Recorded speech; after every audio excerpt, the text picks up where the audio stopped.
Good morning, everybody. My name's Andrew Paraskos and I'm chairing this meeting this morning. I would like to welcome everyone to this meeting and remind everybody that this is a live broadcast meeting. So members, when speaking, please use the microphones. Otherwise, nobody will hear a word you're saying. I'm not just looking at you, Arnold, I mean everybody. Also, if members would like to follow the presentation, you can join the Teams meeting online and follow it on your laptops. Thank you. Moving on. Just a word of caution with that. Thanks, Chair. If you do that, can you make sure that your sound's turned down? Otherwise, we'll get a lot of feedback. Thanks. Yep. Fantastic. Agenda item number 2, minutes of the previous meeting held on the 8th of April 2025. Any comments, amendments? I can't see any. Proposer and seconder? Councillor Swires? Somebody was there? Councillor Catternack? All those in favour? Thank you. Abstention? Abstentions, we've got 2, 3, 4. That's right. Councillor Lee, I'll put you at the end.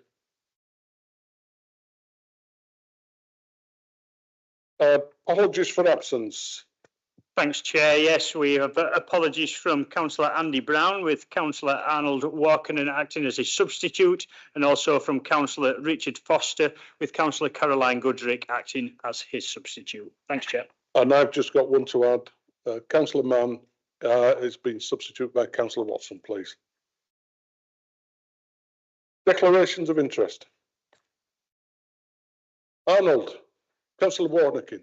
Thank you, Chair. Just to say that I want to record that I have been lobbied by the campaigns group on this issue, and at parish council meetings, at least 6 parish councillors have lobbied me, and therefore I'd like to say that's happened, but it hasn't changed my view. I've got an open mind, Chair.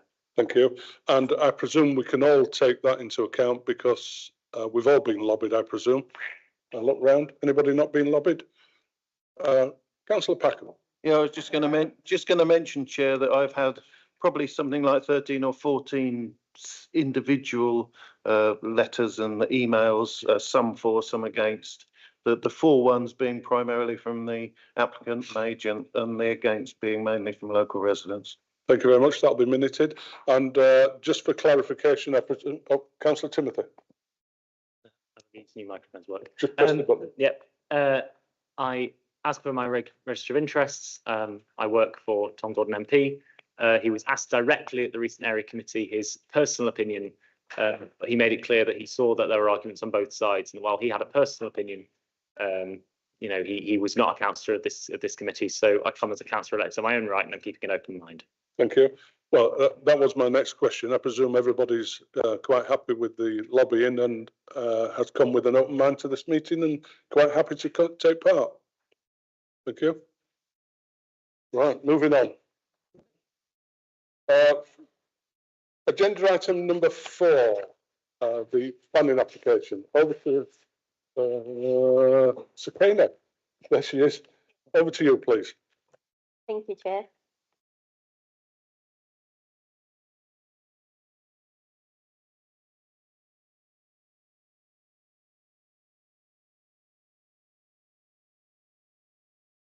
Good morning, Chair and member of the committee. Today I'll be presenting planning application for the erection of an asphalt plant single-story site office cabin, welfare storage area with associated car parking spaces, aggregate storage base.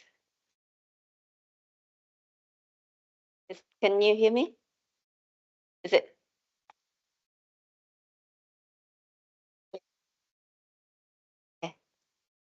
Okay, can you hear me? Huh?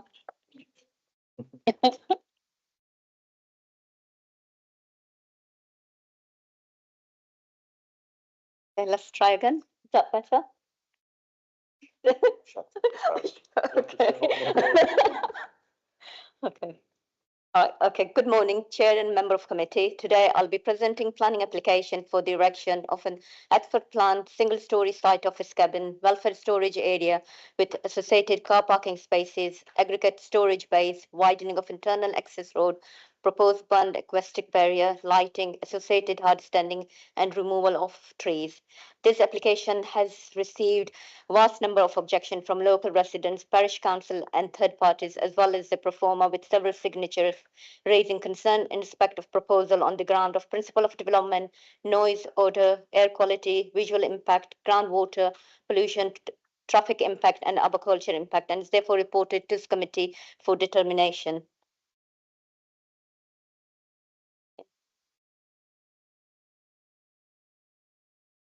So this is the site plan. I can see from the red line, it identifies the application site.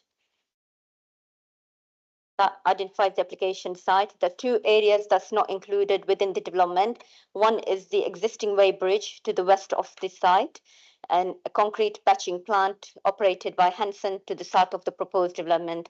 So that's the concrete patching plant and this is the weighbridge. Okay, this plan shows the aerial photo of the site. The site is located north of the existing Allerton Waste Recovery Plant, just off the A1M between junction 47 and 48. So junction 47 to the south, 48 to the north, that's the A1M, and that's the waste recovery plant. It is accessed via the A168 and Moore Lane using an existing shared entrance. The central part of the site falls within allocated site in the Minerals and Waste Joint Plan.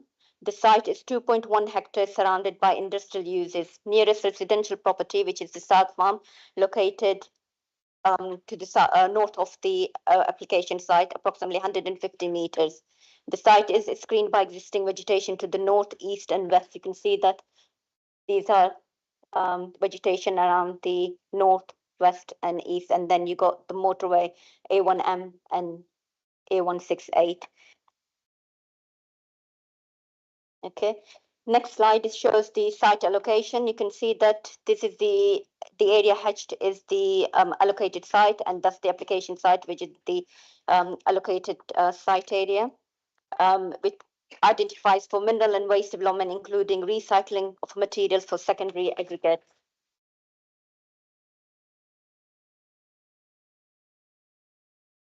Okay, this slide shows the proposed site plan. The plan illustrates how the proposed development will be laid out and includes the Adford plant, which is located here. It will be centrally to the of the site located. A single-story site office, welfare cabin, and staff car parking north of the plant. So this would be the area where the staff car parking, welfare, and the parking area would be, and the single-story unit. The aggregate storage bays are located to the east of the site.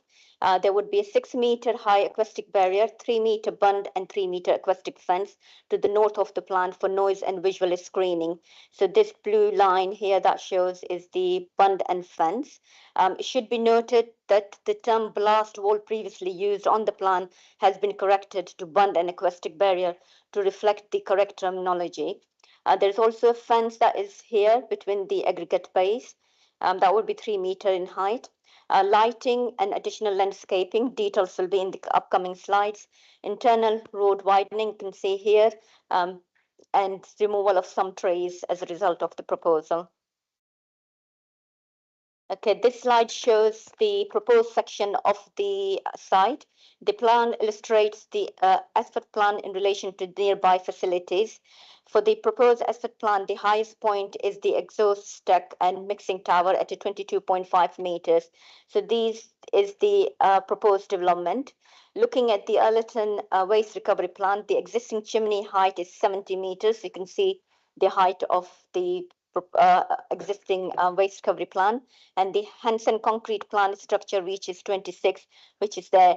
And you can see that the proposed asphalt plant would be significantly lower in height than the surrounding industrial structure, helping it to integrate into the existing landscape. Okay, these plans shows the elevation drawing, southern and western elevation of the plant. This is northern and eastern elevation of the plant. This plan shows the aggregate storage base. So there would be 7 storage bays that would measure 10 by 7, with the highest point of the would be monopitch roof, with 12 meter in height would be the highest point, and 6 meter at the lowest point. Next slide shows the other storage bays, which are 10 by 15, and there will be 4 of them.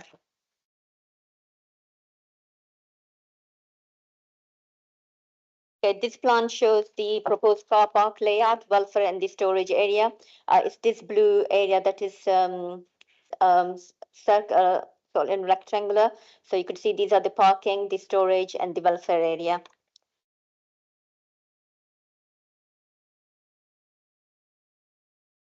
Okay, this slide shows the proposed lighting principles. The plan outlines the proposed lighting layout. Final lighting details will be secured through planning condition based on the submitted proposed lighting design. This plan shows the proposed noise and visual screening cross section. The plan illustrates the proposed 3 meter high bund, 3 meter high acoustic barrier areas of the proposed woodland and scrub planting and the existing woodland. So you can see that the bund area, the proposed planting, and this is the existing planting, all providing mitigation measures to the proposed development. These measures are designed to reduce noise and provide visual screening, helping to protect nearby receptors and integrate the development into the surrounding landscape. Okay, this slide shows the proposed on-site landscaping. The plan illustrates the landscaping on-site. Concerns were raised, including visual intrusion and removal of trees. Mitigation measures have been provided to include woodland and scrub planting with native evergreen for additional screening, native hedgerows, heavy standard and extra heavy standard trees, wildflower plantings. You could see all these. So they'll be planting all along this line here. They'll be planting around here and planting around there, all to provide visual screening and provide an on-site habitat. Following revisions, the landscape architect withdrew their objection and certified as impacts are considered to be within acceptable limits subject to conditions. This plan shows the nearest heritage asset and ancient woodland to the site. So you could see that the site is here. The ancient woodland is located to the east of the site. That's the site access. That's the Allerton Park heritage designated heritage asset, and that's the Conithorpe Conservation Area. The nearest heritage assets are located all to the south of the site. Allerton Park Historic Park and Garden is Grade 2 listed, which is located approximately 500 meters south of the site. Conithorpe Conservation Area is located approximately 1.6 kilometers southwest, which you can see it's there. Historic Environment Assessment identified minor harm due to increased built from north of the Allerton Park. Condition requiring submission of construction management plan, comply with travel plan.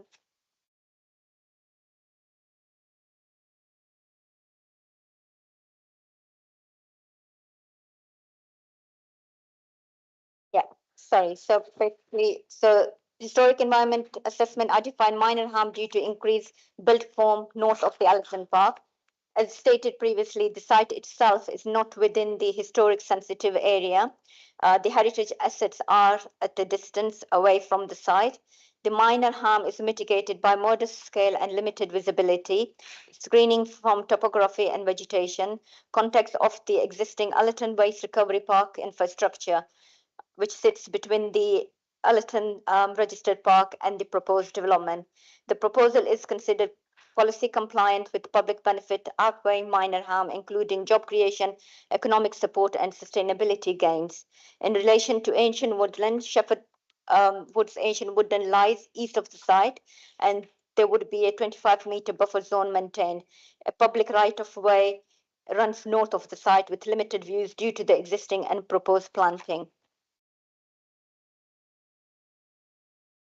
Okay, this slide shows the the Shepherd Wood Asian Woodland as a mitigation plan that would be conditioned. And you can see where the proposed development is, and this area edged in yellow is the ancient woodland. It is located to the east of the site. To protect it, a 25-meter buffer zone will be maintained, with the nearest development would be the storage base, which would be approximately 35 meters away. The main development is centrally located, it's there, with main plant operation is 113 meters from the woodland, and access road is 317 meters away. So that's the access road there. Mitigation measures include no lighting near the woodland. Storage bay lighting is downward facing and directed west. No vehicle movement along the eastern boundary, temporary access only. Noise reduction via acoustic barrier to reduce disturbance to wildlife. Additional planting and landscaping. And the 12.6% BNG through on-site measures and off-site contribution via Harrogate Environment Bank. The strategy is supported by ecologists and the Yorkshire Wildlife Trust, who are satisfied with the proposed 25-meter buffer zone. Natural England has raised no objection regarding the adjacent ancient woodland. Okay, this slide shows the transport layout with regards to the general arrangement and vehicle circulation. So the yellow dash line which going around here show vehicle access and egress to the aggregate base. Green dash line shows vehicle access and egress to the export plant, and purple dash line shows shovel access route to aggregate base. Concern raised include HGV movements, congestion, and road safety. A mitigation measure proposed include internal road widening, condition requiring submission of construction management plan to comply with travel plan and other highway related conditions to protect amenity and road network. Highway Authority and National Highways have assessed the proposal, raised no objections. Traffic impacts are considered acceptable, subject to conditions. These plans, these are just the photos. This has been taken from the design and access statement. You can see from here, provides this sort of like a overview of the site. So this is where the Allerton Waste Recovery Plant is. This is the application site. That's the concrete batching plant. So the proposal would be sitting sort of behind the concrete batching plant there. This photo provides, just shows you where the A168 and the site entrance. And so this is going out into, leaving the site to the A168. And this photo is sort of like coming from A168 towards the site. These photos show the internal roads within the application site, which are shared with the existing operators.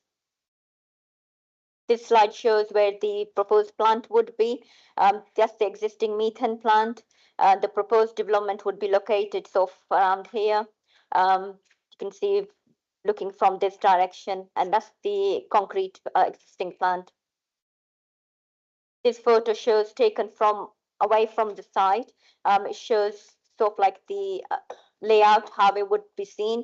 So that's the existing Allerton Waste Recovery Plant, the incinerator. That's the concrete plant. The proposed development will be located around here, and the methane plant is located here. So this is sort of like an overview that how which direction it's been taken from.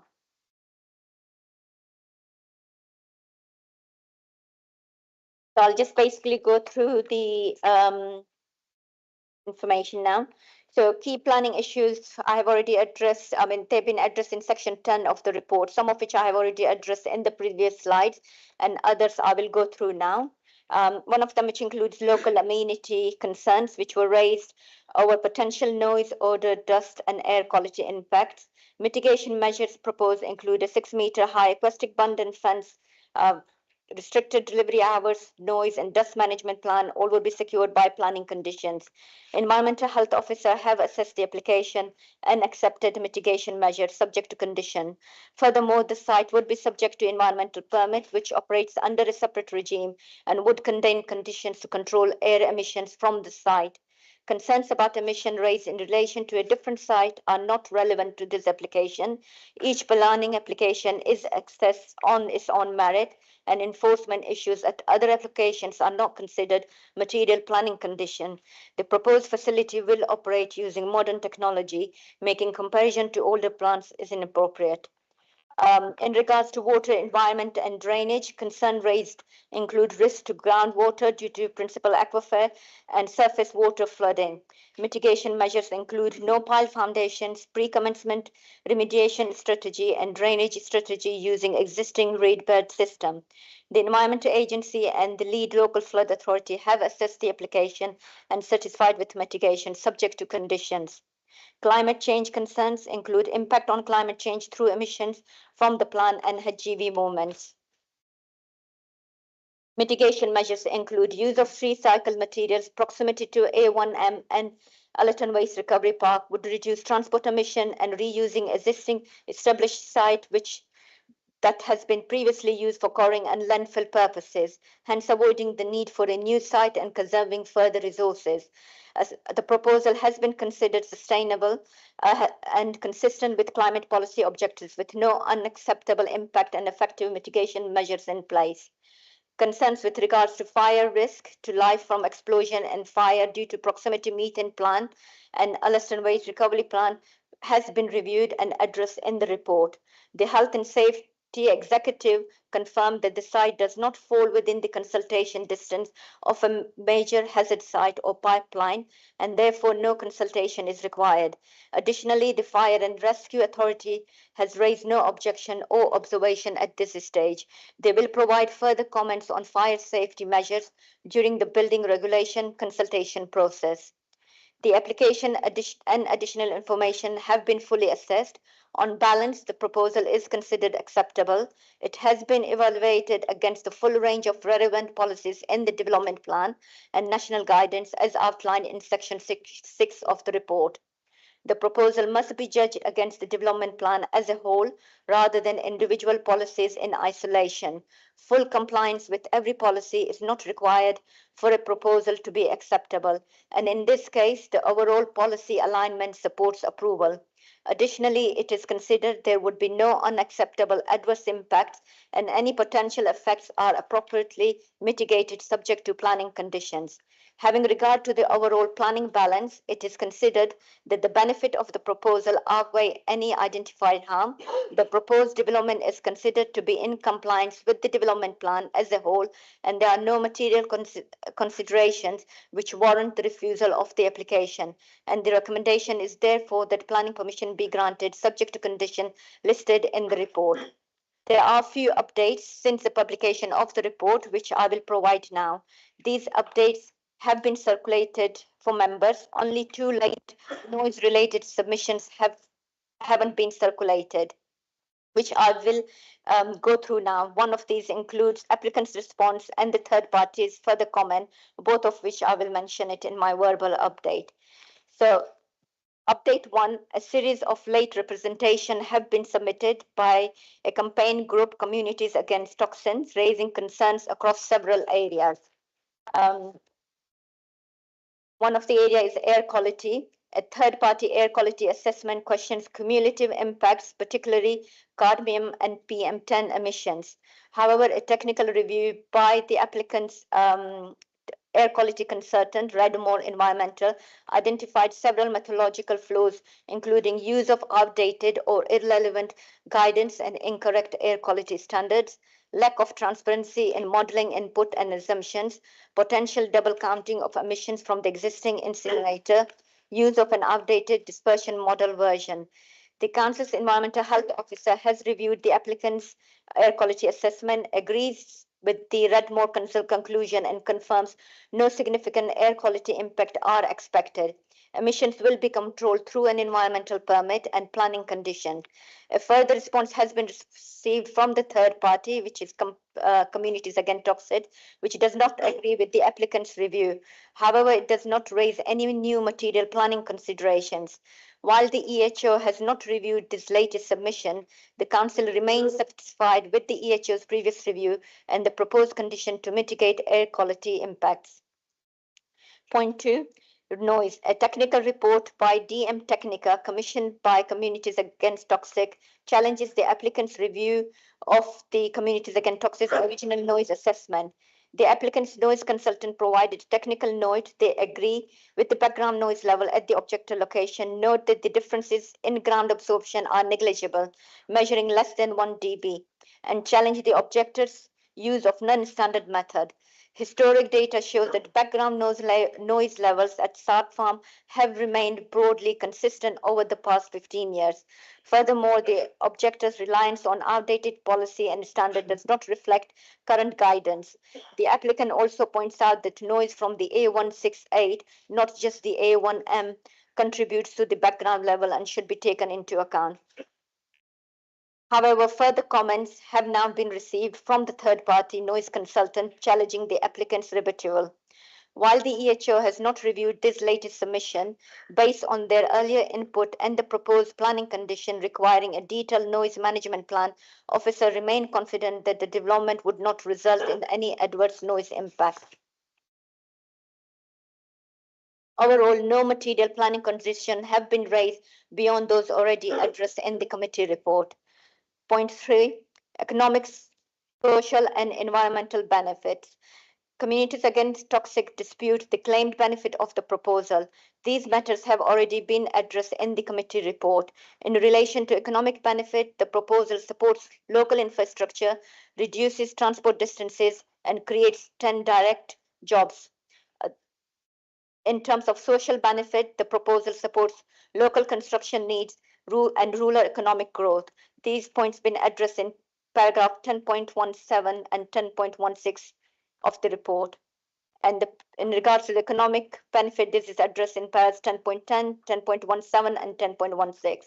In terms of environmental benefit, it reuses existing site that has previously been used for quarrying and landfill purposes. The site is adjacent to the A1M, reduces transport emission, and delivers 12.61 biodiversity net gain, contributing positively to the local environment. This is in paragraphs 10.10, 10.141 to 10.142. To conclude, the proposal is considered a sustainable form of development consistent with the site's allocation in the Minerals and Waste Joint Plan, WJP08, and consistent with national and local planning policy. The representation raises no new material planning issues.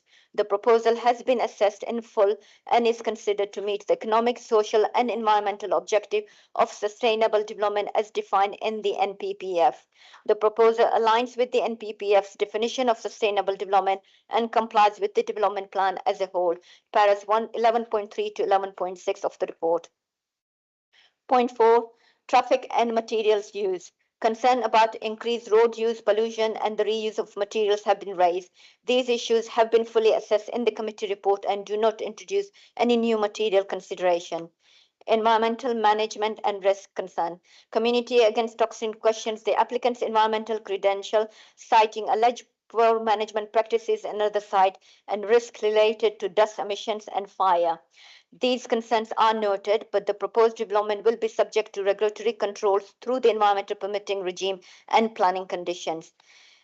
Point 6, representation numbers. Following a request from Community Against Toxics, the Council has reviewed and updated the classification of representation. The number of objections has been revised from 197 to 1,104, and the pro forma submission adjusted from 1,000 to 100. It is important to emphasize that all material planning consideration raised, whether submitted via email or detailed within the pro forma documents, have been fully assessed and addressed within the committee report. While there remains a minor discrepancy in the figures, with Communities Against Toxics maintaining that the total number of objections stand at 1,200, the Council is confident that all relevant issues raised by objectors have been appropriately considered. In conclusion, the late representation by Community Against Toxic raised no new material planning consideration. All relevant matters have been assessed and addressed in the committee report. The proposal remains consistent with national and local planning policies. Update 2. A late representation has been received from the Member of the Parliament for Wetherby and Easingwold, raising concerns regarding the proposal compliance with the local development plan, potential impact on local amenity, air quality and highway safety. Officers have reviewed the submission and can confirm the issues raised do not introduce any new material planning consideration that have not already been fully assessed and addressed in the committee report. Update 3. Email received from Goldsborough and Flaxby Parish Council confirming they would not require speaking or attending at the meeting as one other parish council has indicated it will speak. Further stating they do however agree with all the issues raised of concern over this Asphalt plan and wholeheartedly support those parties opposing any decision in favour of the Asphalt applicants. Update 4. A late representation has been received from the Woodland Trust objecting to application, restating concerns about dust, air quality and impact on nearby Shepherd Wood ancient woodland. These matters have already been addressed in the committee report. No new material planning issues have been raised. Natural England has raised no objection. Yorkshire Wildlife Trust is satisfied with the proposed 25-metre buffer zone. Mitigation measures are secured by conditions including dust suppression and ecological protection. Update 5. A late representation raised concerns that no agreement is in place with Thalia Waste Management for reusing materials from the Allerton Waste Recovery Plan. The applicant confirms it has engaged with the Thalia and intends to enter into a contract subject to planning approval. Discussions are ongoing and expected to progress following committee meeting. The plant is expected to use byproducts from Allerton Waste Recovery Park as part of its circular economy approach. This matter does not raise any new material planning consideration and has been addressed in the committee report. Update 6. A late representation has been received supporting recycling and infrastructure, but raising concerns about the cumulative development impacts, particularly loss of trees. The representation also questions the need for multiple motorway service areas and suggests alternative brownfield sites for development.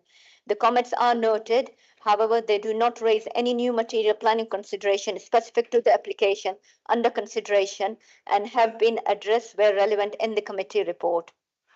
Update 7. This is the last update. Members are advised of a minor typo error in the committee report on page 14. Para 5.3 line 7. It should state 4 bays, not 5. This does not affect the overall assessment of the conclusion or the conclusion of the report. Thank you. Yep, there's one further update from David.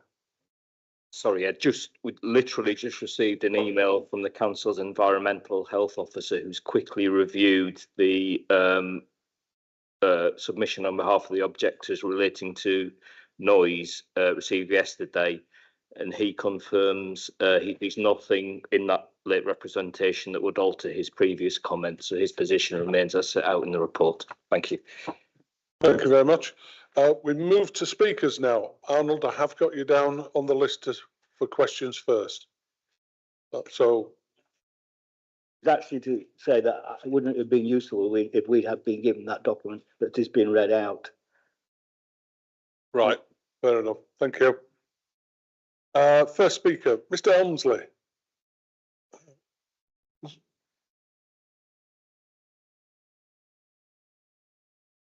Yep. The video is included in your 5 minutes, unfortunately. It's good.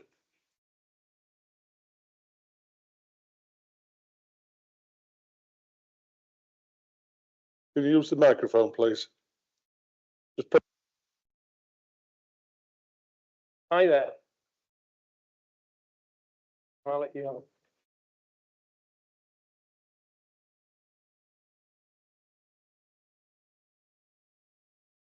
Said it to Mr. Loach. So it'll be easier on his device. Okay. Firstly, looking at transport and access, I'm hoping I brought enough copies for everybody, so you should have that in front of you now. The top picture clearly indicates a pair of trucks parked in the central reservation of the A168. That's dangerous.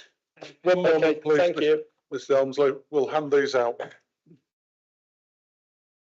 So I'll keep speaking.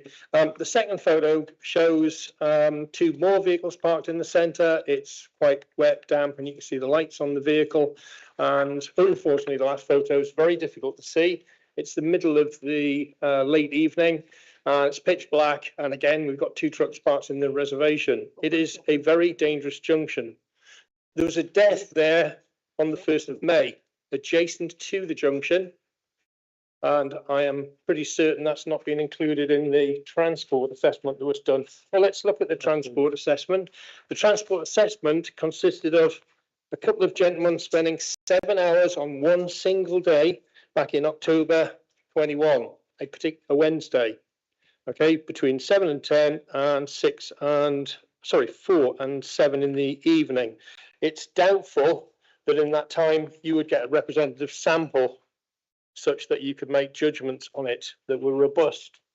Okay, looking at economic over the next page, benefit, there isn't any. Okay, we've heard that the company's potentially going to use recycled plastic. That recycled plastic currently goes to Germany, gets washed and sold in Germany. The applicant, to my knowledge, has produced an email stating they've talked to Thalia potentially about things happening. I haven't seen any evidence of a live sample being taken, removed to Barton, tarmac made and tested and approved. So it's ethereal. My view is you drive into if you look at the report we did earlier, the current supplier I've got on my diagram there for Barton, if you produce your tarmac there, bearing in mind they're running at less than 50% output, or were when I last had some statistics. If you take that tarmac and deliver it to the user, that's the blue line, that's an economic route. If you want to produce tarmac from it, you need to take it to the application site. And I've illustrated an example whereby the route, if you add the two dotted lines together, is greater. Therefore, there is more wear and tear on the roads, more damage and more noise and more pollution. Social benefit, it's claimed there's 10 jobs. I've run a similar plant to that with 2 people. You need a loader and you need a batcher. Yes, you do. New jobs. No, they're not new jobs. These jobs will replace jobs that are in existing companies around this particular area. These jobs will just be replacements. The existing companies around the area have all got extra capacity, and there is no new tarmac that I'm aware of that's being required in the area. It will just be whatever's already required. There's no net change. It isn't a new industry or anything like that. Okay, social benefits, so that's really dismissed. Environmental benefits, well, we debate that and we'll come to that in a minute. Next page, the so-called barrier. Okay, it's not an acoustic barrier. If people look carefully, and the applicant does and studies with his helpers, they will find that the actual attenuation for an acoustic barrier here is very low. I did a master's, and part of my master's was acoustics. I'm quite confident in that result. It is not a sound barrier. Okay, why is it there? It's there to, as was originally stated on the drawings, to provide noise attenuation and to provide blast wall protection to protect the methane plant. That's not changed. Yes, it's a blast wall. I've asked what's the design code for that, such that it's going to do its job robustly. That has not been supplied. In fact, I had an early meeting with the applicant, was promised everything would be provided. I've had, since that conversation, absolutely zero. So we've had to deal with that, and we've had to work on what we've had. And that has meant, on occasion, we've used, been resourceful and used reliable research. Okay, below that diagram is an illustration potentially of a detonation, and that detonation would be from 2 of the asphalt tanks. When they're depleted of bitumen, they remain full of hydrogen sulfide, which is a really lovely explosive.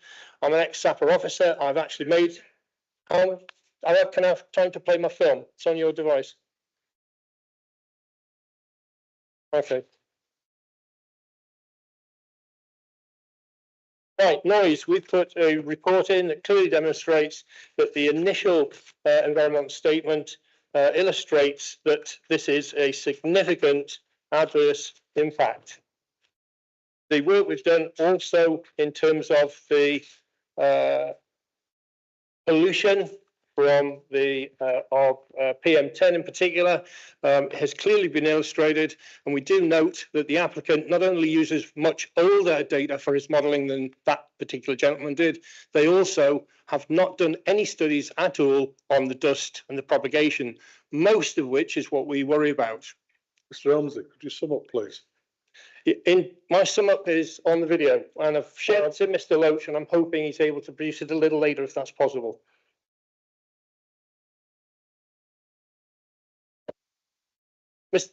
Mr. Chair, could I have an opportunity right at the end to show it?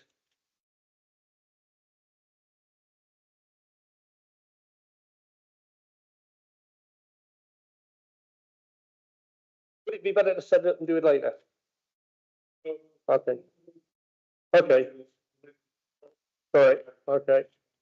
We can't go back. No. You think you can share it? A little bit of leeway. Yeah. How long is the video? It's 1 minute long. Right. Is everybody logged in? No. It'll appear. Oh, it'll come up there. Right.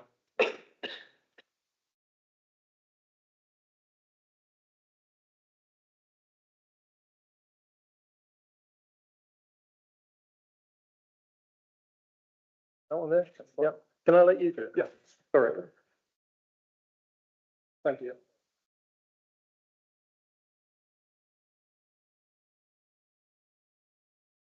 And then hopefully we need to find the video file. Yeah. Just there.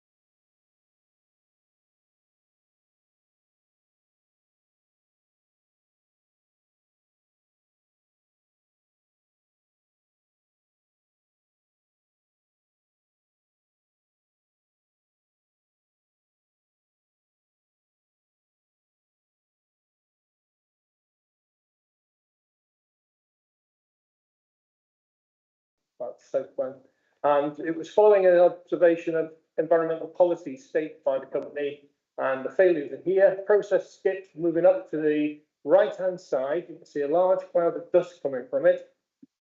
That dust contains death, sorry, PM10s, PM2.5s, PM1s, and ultimately to get enough of it to death. The loading shovel is skipping up dust there. That again goes next door and to anybody else who's breathing it. These materials are particularly fine and will travel up to 90 minutes before they come back to Earth. So the exposure is over a tremendous distance. The filters at the top in the centre there haven't been maintained. So they're leaking materials. I myself have run back plants, cement works, and brick kilns and so on, and I know all about filters. I myself have changed them. The next batch is coming up, and we've got some fresh toxins coming out. Now, this is 1 minute's worth of dust, gentlemen and ladies. 1 minute. The children nearby are exposed to this for their lifetime. Okay, there's 40,000 plus of us die a year from these sorts of events, ultimately, from the pollution of PMs. Okay, that's it. Thank you, Mr. Chair.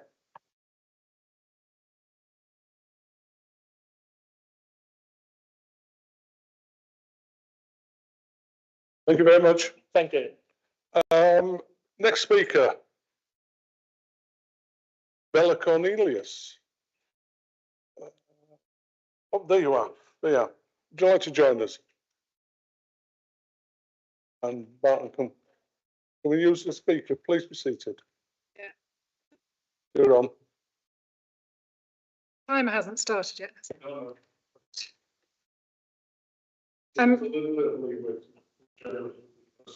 Oh, thank you. Sure. I'm representing Arkindale and Coneythorpe, Martin and Martin cum Grafton parish councils. Ella Kissamu was the first person to have air pollution on a death certificate. 27 out of her 28 asthma-related hospital admissions coincided with spikes in pollution, especially NO2 and particulates. In January this year, Tynedale Roadstone was responsible for breaching particulate limits at its Barton plant by a factor of 7.6 times. And now the operator wants to build a site at Allerton in a rural area. Yes, we have an incinerator, but that doesn't make it an industrial setting. The incinerator was purpose-built. It's regulated by the Environment Agency. Noise and dust are contained, but this new plant has piles of dusty aggregate. It's made of metal, which amplifies noise, and it has a conveyor belt. It's cramped, with vehicles manoeuvring day and night, and the nearest people living only 150 metres away. Asphalt plants are permitted to release up to 50 milligrams of particulates. That's 10 times more than the incinerator's 5 milligrams. So although it's smaller in scale, it's 10 times bigger in impact on pollution. Dust can double this impact gain, but it's only judged by whether it's visible. Given that the proposed development doesn't even have wheel washing, it does not reassure. The council will regulate the environmental permit, but guidance they follow is flexible, so the permit won't necessarily protect from dust and pollution. Monitoring is only once or twice a year. So given the great risk of harm, shouldn't we insist on continuous, automated monitoring for emissions and dust, and a rigorous dust management plan that goes way beyond the existing one for Barton? The balancing section in section 10 acknowledges it conflicts with the local development plan. It states it doesn't comply with the development limits in GS3. It doesn't meet employment development in EC3. It omits landscape change and says noise may have a detrimental effect on local residents. And yet, it argues that because it fits the minerals and waste plan, this trumps the local development plan. But that only follows if the elements that fit are material considerations. In other words, backed up by evidence in the planning application or enforceable conditions or legal agreements. The Minerals and Waste Plan identifies Allerton as a strategic waste site, with the idea that an asphalt plant might use the bottom ash. It looks for road alternatives like rail or water. It supports reuse of secondary aggregate, as that would mean less quarrying. But this development doesn't use bottom ash for good reason. It doesn't take pressure off roads, and recycled asphalt planings, or RAP, don't reduce the need for quarrying because it's now standard practice, so it would be included anyway. And so, to address the planning officer's reasons for approval, the report says there's an operational need to be next to the incinerator so it can take the plastic and move waste up the hierarchy. But there's no evidence that this is feasible or planned. There is no processing facility. There's no commitment. There's no supply chain evidence that this can be done at scale. So I have an email from Talia which confirms this.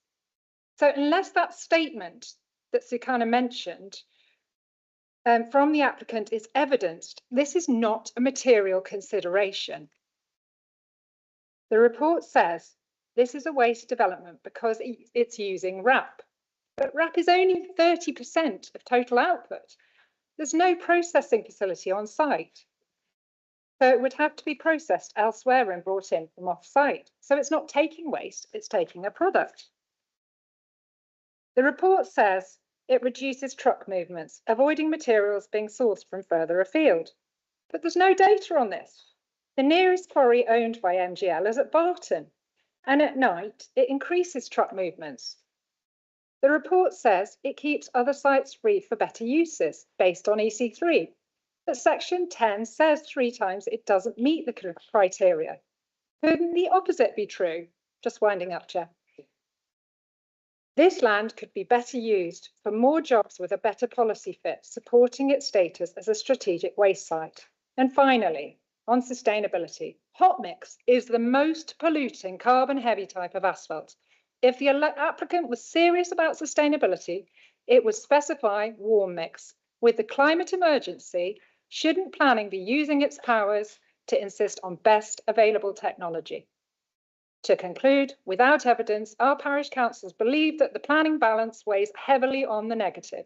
What you're left with is a new type of heavy industry in our area, one that significantly impacts on character, air quality, noise and traffic. Please follow the evidence and not the theory. Thank you. Thank you very much. Our next speaker is the divisional member, Councillor Windass.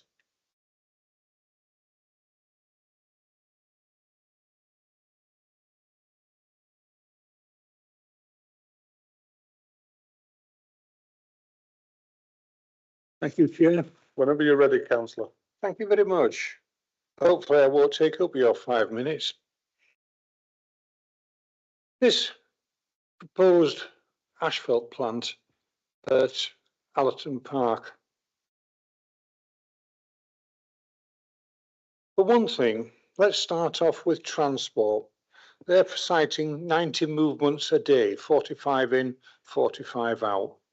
That is on top of all the vehicles that is going to the Allerton Waste Recovery Park, Hargreaves Concrete, and don't forget that the landfill site is still open.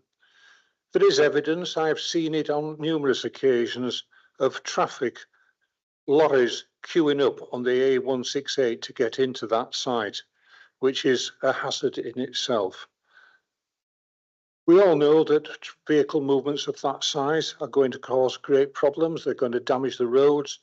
And there we are with that. Let's move on. Toxins. The amount of toxins that's going to be ploughed from this side through the chimney and through the rest of it, which is the prevailing wind is from the west. So it's going to be falling on places like Wixley, Hamerton, and Martin Grafton in that sort of area. They're residential areas set in the countryside.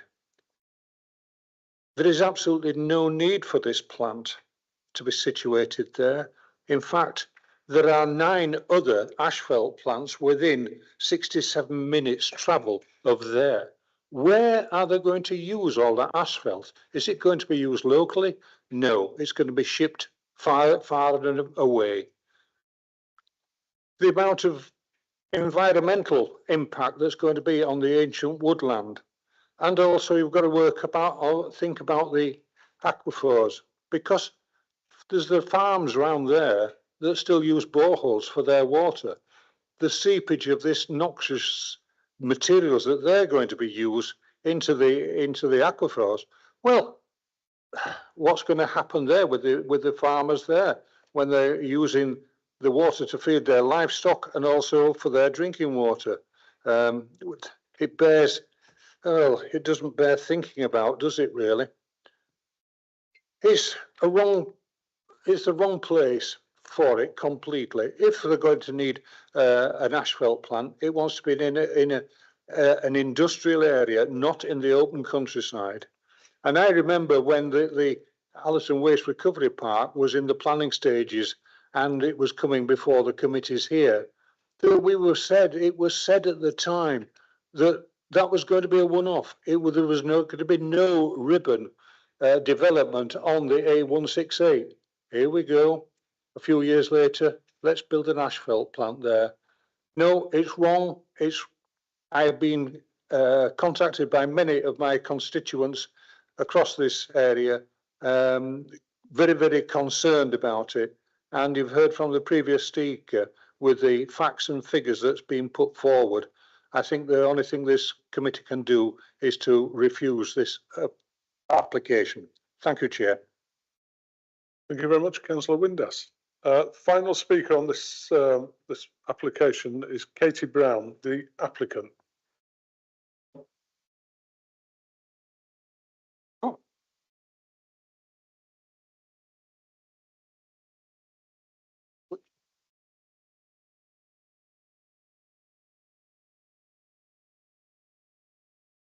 Whenever you're ready, Katie. Thank you, Chair. And before I start, could I make a request that, having seen the video from the objector, that my client who is in the room is able to respond to the information raised about Barton? Oh, is it?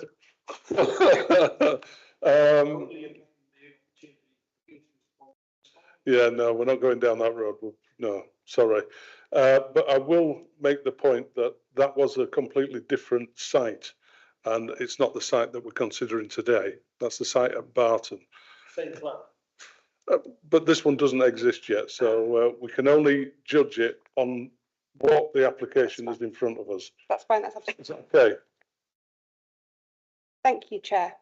My name is Katie Brown from Lichfields, speaking on behalf of Tynedale Roadstone Limited. I am joined by my client, Dave Elliott, and technical consultants who can answer queries about the plant. The asphalt plant will process and manufacture materials for road surfacing products for the Yorkshire market. The site is in a suitable location. It is centrally located for resourcing the market. It is located within an existing aggregates and waste recovery park. It is adjacent to the A1M, part of the strategic road network. The recovery park is well screened from its surroundings and, as a former landfill site, is located away from populated areas. The plant will benefit from its location near to the energy from waste plant and the ability to reuse its byproduct material. This is done at the applicant's other plants. The applicant is committed to entering into a contract with the recovery park operator, subject to planning permission being granted. The plant will utilise modern industry certified equipment and technology to meet health and safety legislation. It will comply with its environmental permit. Allerton Waste Recovery Park is allocated for minerals and waste development and for the recycling of material for secondary aggregates. Its allocation in the Minerals and Waste Joint Plan is of primary importance, and it establishes the in-principle acceptability of an asphalt plant in this location. My client has identified the need for the plant and is committed to investing in the site. The plant will be an important part of the area's transport support infrastructure and takes advantage of a site specifically allocated for this purpose. Further justification for its location or its need is not required. It is allocated for this use. The proposals should be determined in accordance with the development plan as a whole, unless material considerations indicate otherwise, and based on their own merit rather than being compared to existing operations. This includes those policies that relate to sustainability, location of development, waste management, the environment, and technical matters. The committee report systematically demonstrates how each of these policy requirements are met. The application should be approved today without delay in accordance with paragraph 11C of the National Planning Policy Framework. There are no grounds for refusal. Today we have heard about key matters relating to the environment. We have worked with officers and statutory consultees to ensure all technical assessments, their scope, methodology and conclusions are acceptable. The assessments are all undertaken by competent experts in line with industry guidance.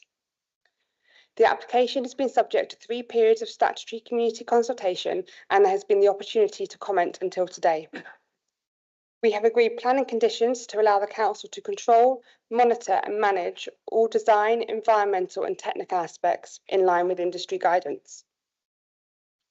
Noise, vibration, air quality, odour and human health have been raised this morning. We have worked with the Council's Environmental Health Officer to address third-party reviews of work and to ensure that the assessment modelling, conclusions and mitigation measures are robust, valid and acceptable in line with policy requirements. This work has concluded that there will be no unacceptable impacts from the plant's operation, including dust and road traffic emissions. Measures such as a noise band and fence, construction and operating hours, and dust management will be secured by planning condition. The EHO supports the application. With regard to comments made about transport and access, the assessment confirms that there will be no unacceptable impact on the road network. The site benefits from access onto the A1M, resulting in reduced delivery mileage for the key end product. Vehicles will not need to use country, village, or residential areas, a key merit of the site's allocated location. The applicant will widen the access to the recovery park and will work with Tyler Waste to ensure vehicle stacking is avoided and that access is managed safely. The Highways Officer supports the development and confirms it would not give rise to highway safety issues in line with national policy. Finally, comments have been made here today about disasters and health issues. The plant will utilise modern industry certified technology and cannot be compared to existing plants. The adjacent methane plant will operate in line with its environmental permit, requiring it not to be a source of combustion. In conclusion, the principle of an asphalt plant in this location is established in policy and is acceptable in all environmental and technical terms. There are no valid grounds for refusal. In line with national policy, we request our application be approved. Thank you, Chair, for the opportunity to speak. Thank you very much. Well timed. Thanks. Thank you. Legal, anything? Thank you. Members, we come to questions. Can we stick to questions and save debate for the next stage, please? Is it a point of order?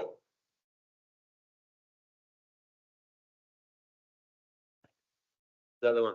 What about the video? We're not getting the comment on the video. No, Why? because we'd end up in debate over the video. Ah, All right. And I did make the statement that that isn't this site. So what happens at this site if we do grant permission, you can't say until it's built. no, no. So Why it did we just- bother? What we shouldn't have even had the video on there, should we? Well, it's done. All right, fair enough. Okay, thank you. Councillor Warnock, questions, not debate, please. Chairman, I'm sure you'll pull me in if I'm going into debate. You will. Or Bob will turn it off, councillor. Yeah, I've been scrolling away here, which is always a bad sign for a meeting because it means it could go on a lot longer. But the reality for me is that I have got some questions. Some of them, you want them? Okay then. Okay, so 11.3, the proposal of this location would provide environmental things. It goes on to say that within the report. I'd like to know what percentage of the final product ingredients is already at Allerton.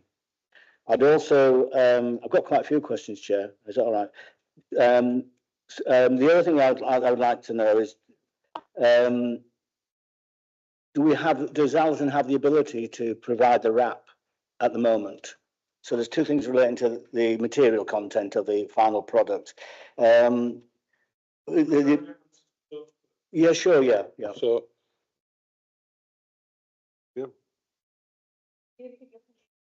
Okay, yeah. So first, I'd like to thank you as an officer for all the work you've done for this. And also, I've been a bit of a pain in the side for you because when parish councils have asked questions, I've come to you and you've been willingly coming back to me on a monthly basis. I appreciate that. Thank you. You want to hear the question again? Okay, the question is, what percentage of the final products of the ingredient is that actually going to be on site already? Because there's a big thing made about reducing transport movements, etc. The other thing is that is there an ability at the moment to produce wrap on site? That's my first two questions.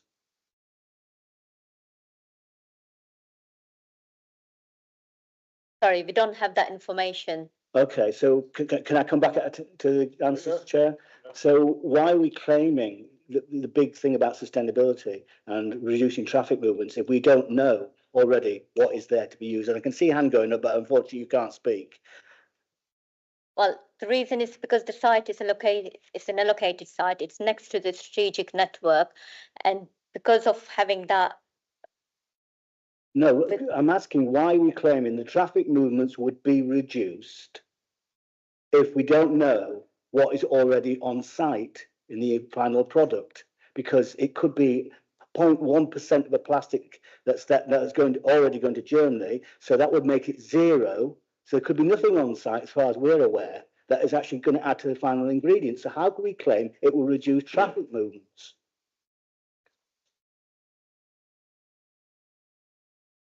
Sorry, Chair, I don't mean to get angry about this. It was just a straightforward question. So if you get angry, we'll calm you Throw down. me out. I think the position is clearly, as the report outlines, this is a site falls within an allocation of the Minerals and Waste Local Plan, and the positioning of this facility adjacent to the Allerton Park incinerator does provide the potential for those synergies to take place. So it's not. So the officers are allowed to use actuals and potentials in their reasoning, but I won't be allowed to use potentials and what might be in my presentations for or against. And I just think that's a little bit unfair. I haven't got an answer to my question. Can I move on? Right. The report further goes on to say about the economic benefits, and this has been touched on by the speakers. I get the feeling when it says, hence reducing delivery and production costs for the asphalt and wider construction industry, that we are. I'm just saying the relevance of what I'm not debating. I know this is the way you normally speak, but we just need questions at this point, and then we'll come back in debate. Fair enough. Short, sweet questions, and the officers will. I can make them short. I don't know whether they'll be sweet, Chair. Is it our role to champion the particular company's competitiveness, and is this a material consideration? Because that's why I cite the bit of the report, because it suggests that. And how many jobs will this create in reality? Because we're giving the economic benefits of it as well. You look at the 6 car parking spaces, Chair, how many jobs will this create? The application says 10 jobs would be created. I've read that. How many jobs do we think it'll create? Well, application says 10, so it's 10 jobs. Okay, right, okay. There's 10 jobs. I hope they're going to car share then, with only 6 spaces, aren't there? The other thing is that, Chair, I've got to stick to questions. Yeah. This is not a hot mill plant. I'm trying to rephrase what I've stated into a question. This is not a hot mix plant.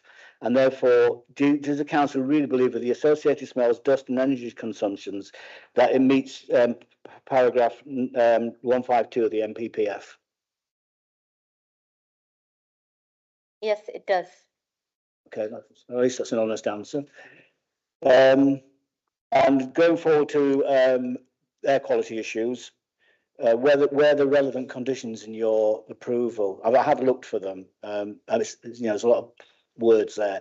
So where is the condition in the document that protects air quality?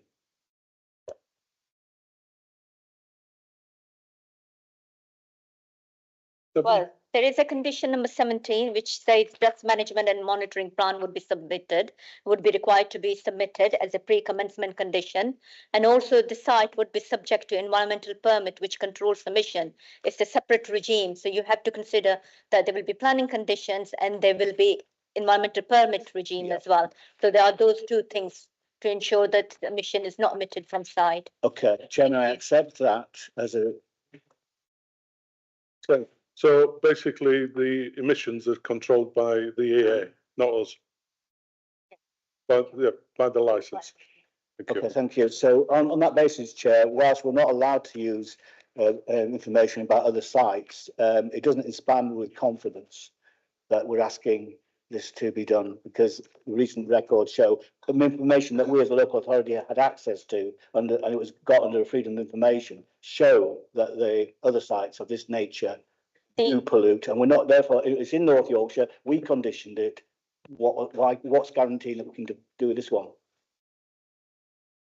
That was vaguely a question. It was a question. I said, what's guaranteed? Question. Well done, David. Yeah, just to hopefully provide a degree of advice. Planning guidance asks us as decision makers to predicate our decisions, accepting that there are different consenting regimes outside planning to apply, and we have to work on the basis that those permitting regimes will operate as intended. So in that respect, we have to accept that is a matter for the Environment Agency. As has been previously alluded to, I'd suggest to members that giving consideration to how other plants operate without, obviously particular details before us, an understanding as to whether breaches have taken place or not, or the age of the plant. I would suggest very little weight could be given to that. We have to deal with the evidence before us on this application, rather than drawing comparisons to individual plants which may or may not be presenting issues. I have appreciate that answer, Chair. My concern is that when the damage is done to the environment and people's health, it's too late. Save it for debate, please. Okay, Thank you. I'll save that one for debate. Yes, please. Councillor Peacock.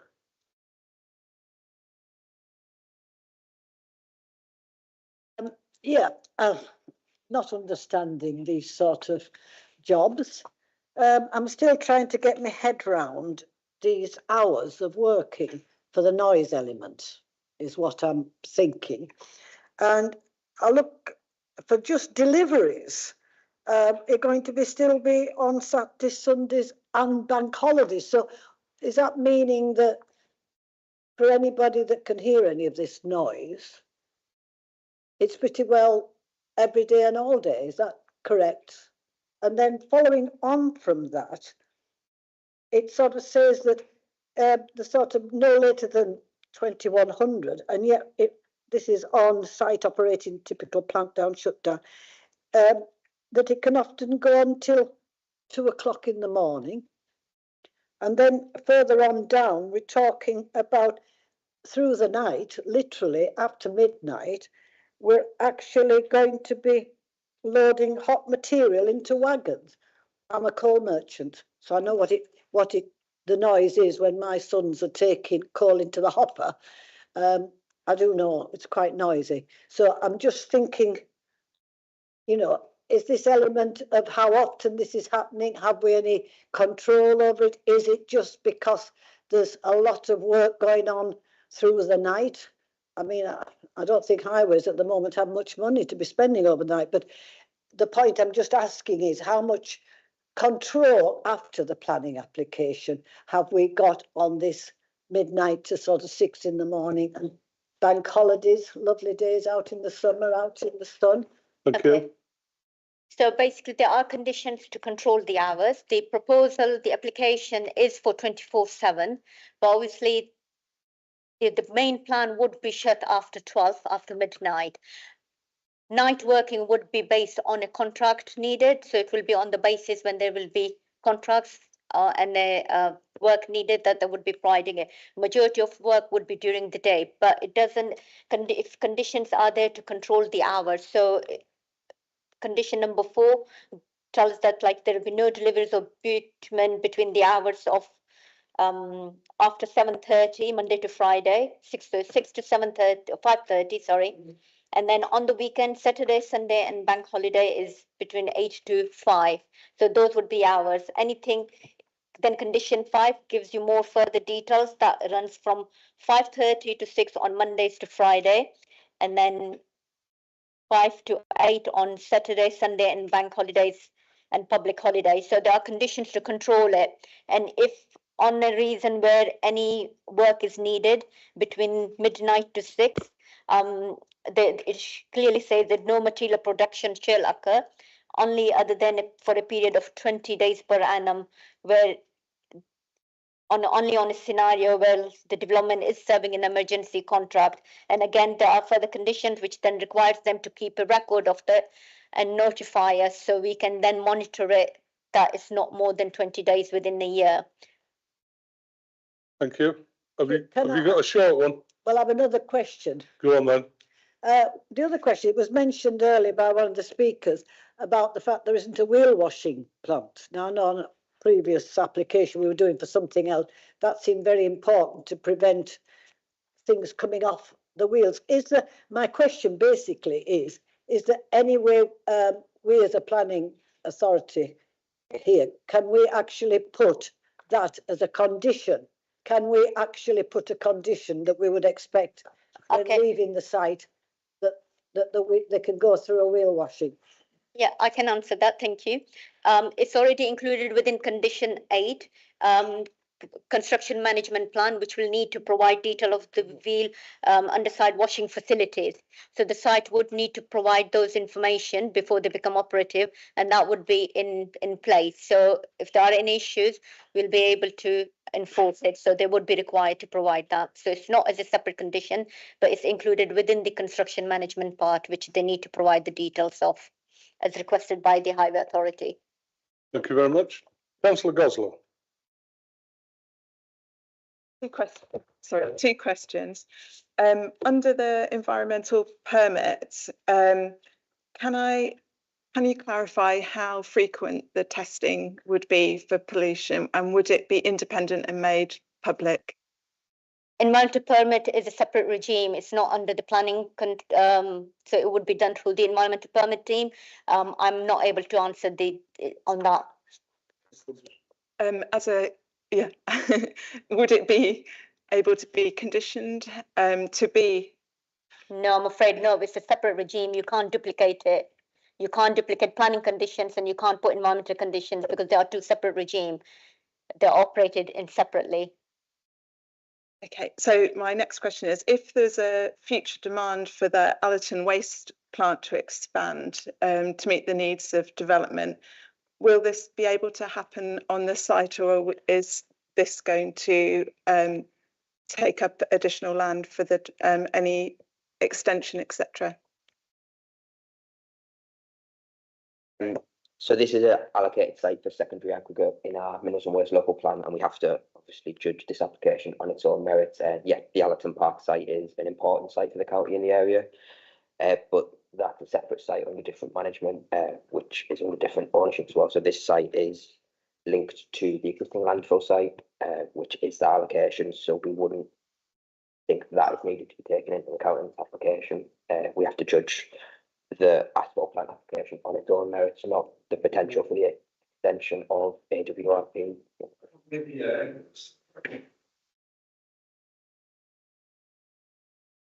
Do you want to just summarise what you said and say it again, please? Apologies. Sorry, just clear my throat. In regards to Allerton Park, this is an allocated site for secondary aggregate. We don't believe at the minute we're required to look at this application for the asphalt plant in regard to the asphalt plant.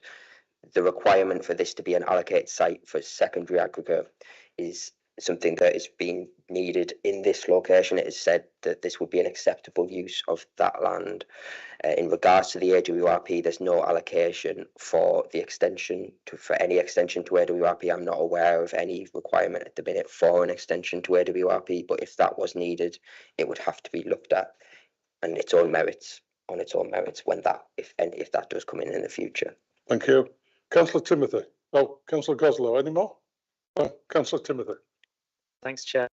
I did want to ask about the hours of operation, but a lot of what I was asking has been covered by Councillor Peacock's question, which is great.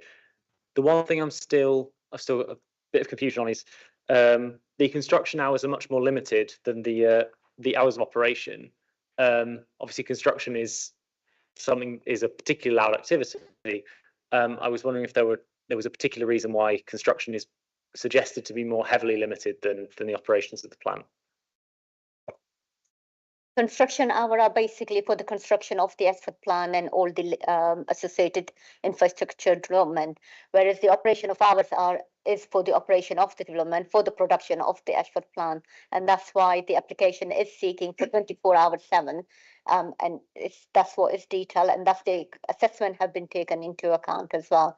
But again, there are conditions which is not giving them like full 24 because there are limited movement for the HGVs as well. Yeah. Thank you. Councillor Timothy, supplementary? Yeah, sort of really what I was getting at is that I'm not an expert in asphalt production. Is the noise of the asphalt plant significantly less than the noise of the construction would be, for instance?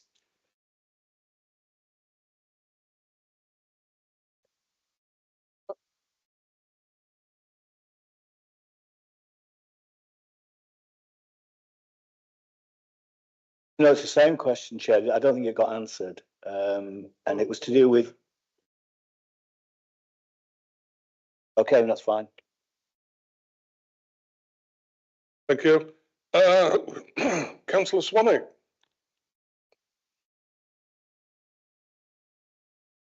Thank you very much, Chair. When I first skimmed the application, I thought this is about an asphalt plant, which is, in my recollection, all about. Sorry. Oh, sorry. They're requesting a question instead of debate. Sorry. I hadn't got to the question, Chair. You'll get there. So who was? You'll get there. They're all shouting at me. I'm sorry. They're shouting at me. Oh, well, let them shout. I'm going to ask my question. Thank you very much. Whoever was shouting. Never mind. Let's move on. Let's stick to the point and get to the question, please. Thank you, Chair. I thought this was a fairly straightforward proposition about an asphalt plant using bitumen, which is a natural material, until I started to read that it's also incorporating plastics. And that was in 5.5, where it says the proposed plant would also include facilities for the recycling of end-of-use plastics, as well as other waste products into the new asphalt materials.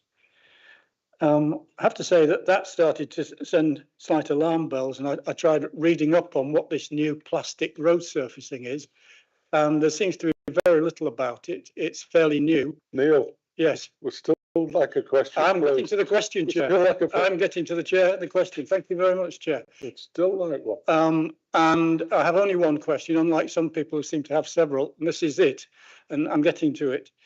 The question is this. In the creation of this new product, which I understand is a hot product, mixing plastics, of which there's no detail, into hot bitumen seems to me to be a potential issue in relation to air quality. But there seems to be no explanation by the officers in the presentation. Now, does this mean that everything is to do with the Environment Agency permitting? Or is there a sort of crossover between the planning regime and the environmental permitting, and that's to do with the air quality that people in the area breathe? Thank you, Chair. Thank you very much. Sam, would you like to answer that one?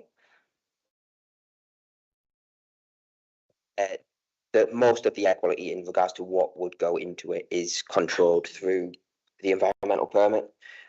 We are controlling the land use of the asphalt plant specifically, and whether an asphalt plant is acceptable in this location. The environmental permit would go into a lot further detail, obviously, specifically about what is going into that and what is required from that specific asphalt plant. Thank you. Councillor Swanwick, supplementary. The question. In terms of emissions, then, emissions from burning plastics are not pleasant. Would they not be considered as part of the air quality regime that we are looking at in order to decide whether to permit this plant? Sorry, the air quality assessments that are submitted with the application, which have been assessed by our environmental health officers as being acceptable, do take into account that in the reports stated, they do take that into account in whether it's an acceptable land use and process for this location. Just the specifics of that would be in a lot more detail in an environmental permit. Thank you. Councillor Goodry.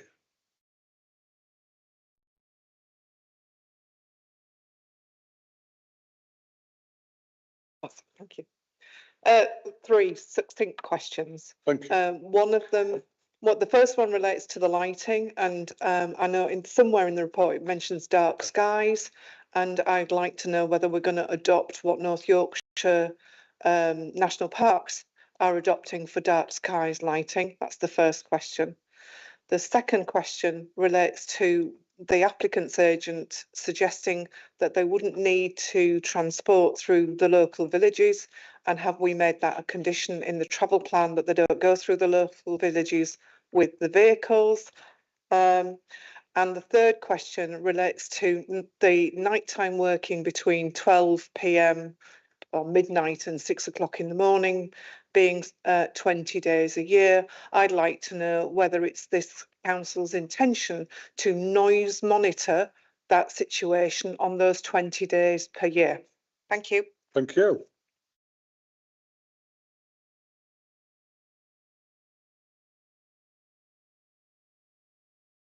Okay, in regards to lighting, the lighting details have been amended as discussed through the landscape architect, and there have been changes. So there will be lighting details will be provided based on the strategy that was discussed through with the landscape architect, and there's a condition requirement for those details to be provided. So the lights would be sort of like time control. They wouldn't be needed when there isn't any work operating, and there would be downward direction so to reduce the illumination. So further details would be required, and that is been controlled through condition. With regards to local villages, this proposal does not need to be travelling through the villages because due to its proximity to the A1M and A168, it's not going to go through the villages. Do we need to? Yeah, so there's no travel plan included with this proposed development at this time, due to the proximity to the A1. And in regards to condition with regards to nighttime working, so basically it says no material production should occur between the hour of midnight to 6. The applicant has affirmed in their submission details that the main plant would not operate after the midnight. There wouldn't be any need for that unless there is a occasion where there'll be 20 days where it would be needed to serve or on where essential work is planned or emergency contract work is required. The environmental health officer has assessed and has looked at the condition, and the environmental health officer is satisfied with that request for the 20 days, and it would be controlled through the condition, and the applicant will need to provide those details so we can monitor it. Yeah, just to add to that, councillor, there is condition 15 as well, which is for a noise management plan to be submitted to the council prior to the development being brought into use. So that noise management plan would include information about what is happening at that time and when we would and wouldn't require noise monitoring to take place. Just before I come back to you, the legal officer would like to make a comment. Yes, thank you, Chair. It's just in relation to the issue about sort of conditioning it, as you were suggesting, Councillor Goodrick, in line with sort of the national, whatever the national park policy is. I think the difficulty for the council in sort of adopting that approach would be we would need to be more specific about what that policy was, and I don't know that that would fit with this application, but it's just saying that really I think we would be able to do it here and now if that was what you had in mind. Thank you. Councillor Goodrick, would you like to come back? Yeah, can I come back? I'm aware officers are maybe not as clear as they might be about what the National Parks dark sky policy is and but they do have a set of lights which they use particularly in that. I think it's incumbent on us to go back and make that part of the plan, particularly if we're going to have a dark sky. They are tried and tested, so I think that's worth picking up. And Chair, without appearing to be difficult, and thank you very much for the officer's response, it didn't answer any of my questions really. David? So just specifically with regard to the dark skies aspect, obviously what we've got here is effectively an industrial process within an established industrial area, and there will be certain health and safety requirements. I mean, the illumination will be to a certain extent dictated by the use. What we've set out within the condition and what we'll seek to achieve in that condition being applied is to make sure the lighting is the, shall we say, spillage is minimised, and that it is, if you like, the minimum that is operationally required to ensure safety. So with dark skies, there's a different issue because obviously it's next to the motorway, which has got it's a different context. So it's correct that we don't have the direct policy basis that the National Park Plan has, but within the parameters of balancing health and safety and operational use, in some ways, the principles will be applied. on the issue of no vehicles through villages, if I remember correctly, to hit junction 47, I don't think you need to, I'll come to you in a moment. Going north, you hit Borough Bridge and straight onto the motorway. So I don't know whether we need to condition no vehicles through villages?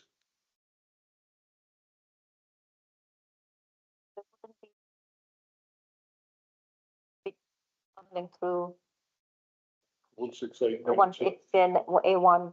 Down to junction 47 and then up to Borough Bridge. Yeah. Right. Councillor Goodrick, did you get that one? They used the 168 down to junction 47 and then up to 48 at Borough Bridge, I think it is. So they don't actually go through a village. Yeah. Yeah. I'm not sure we can condition it further afield, but as for that section of road, it's fairly safe. I'll come back to you in a moment, Councillor Timothy. Councillor Warnock, I've come back to you. Thank you, Chair. Questions? It was just a question that I asked that I don't think got answered. And if it did, forgive me, I didn't hear it. It was to do with the fact that if they're using hot mix on this site, isn't it in conflict with the sustainability objectives set out in paragraph 152 of NPPF? Who would like to answer that one? Sam? What I was thinking about it. When taking the policy on a whole for the whole site and sustainability in general, we believe that this application is in compliance with that specific policy, the NPPF, when taking everything into a whole, not just that specific one element, but taking into the fact that there is potential to take waste up the hierarchy, and this is in a good location in terms of transport for that asphalt production.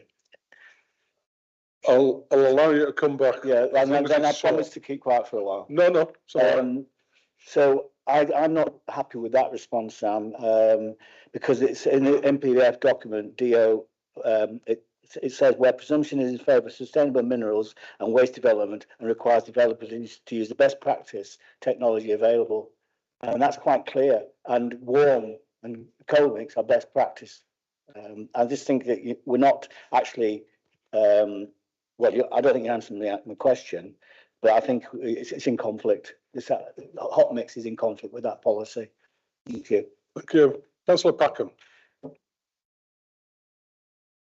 Thanks, Chair. Just to develop Councillor Swanwick's question, I think a bit further, I wanted to be clear about monitoring of various issues. We've got, I've made a list of several ones, and I wanted to ask the officers who would be responsible for their monitoring. So we've got odour, dust. Well, I think it would be easier to just do all of them because, yeah. So I've just got odour, dust, for which we've got a condition, noise, for which we've got a condition, pollutants, air quality, and contamination remediation, for which we've got a condition. What is the split between what we would have to do in terms of monitoring those and what the EA would do?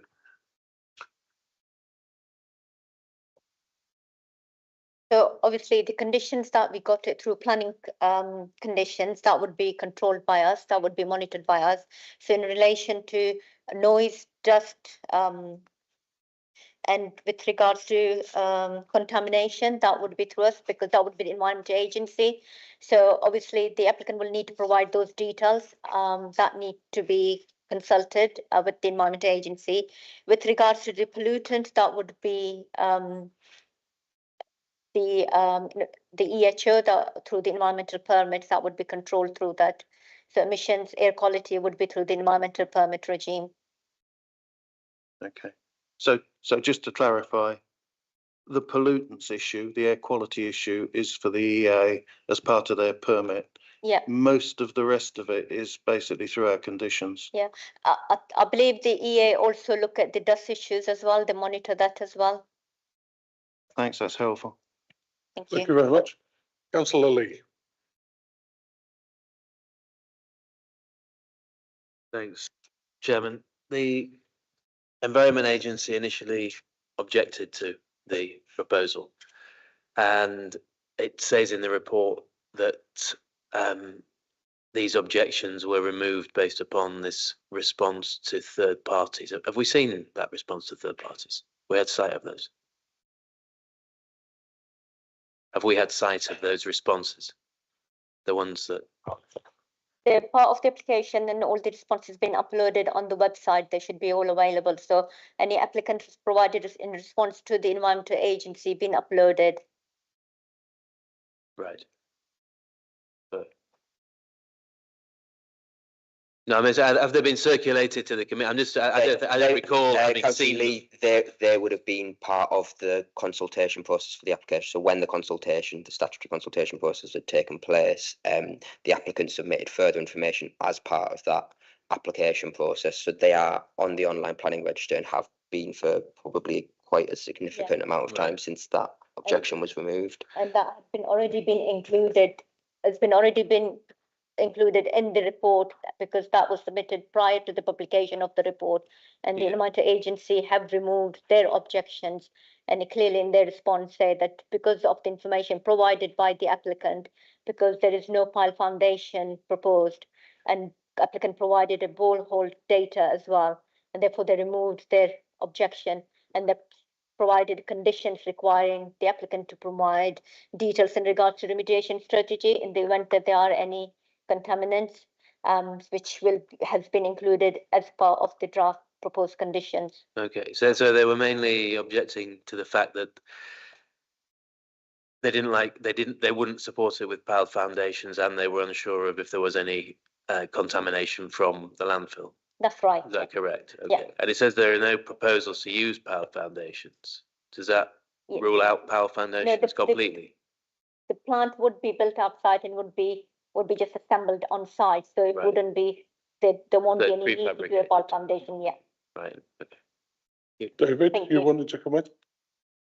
Sorry, probably the moment past it was just offer reassurance that that's standard practice and that often there'll be objections or requests for more information from consultees, which the applicant funnels through, effectively submits to local planning authority, and we reconsult. So it's all done kind of transparently. It's not, and as Sam said, this has happened over many months, so this isn't just a very recent the last minute change, and it's standard practice.